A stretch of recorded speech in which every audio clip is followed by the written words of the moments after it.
واحدة من أهم الإجراءات يعني يمكن سمعتوا أنتم بتوزيع الأراضي السكنية لدرجات الخاصة في قرارات من مجلس الوزراء.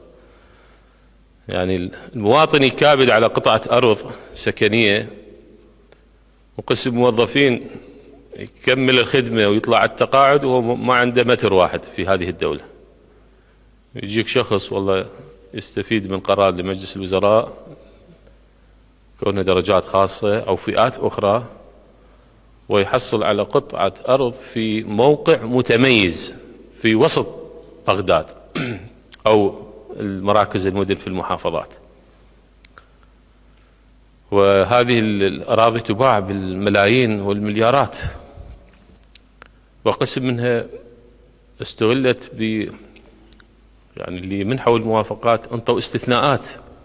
يعني اكو شخص ماخذ اكثر من قطعة ارض متميزة، هذا فساد واضح. شكلت لجنة مختصة وكل الجرودات والقطع الأراضي موجودة ومشخصة وسوف يتم استرجاعها.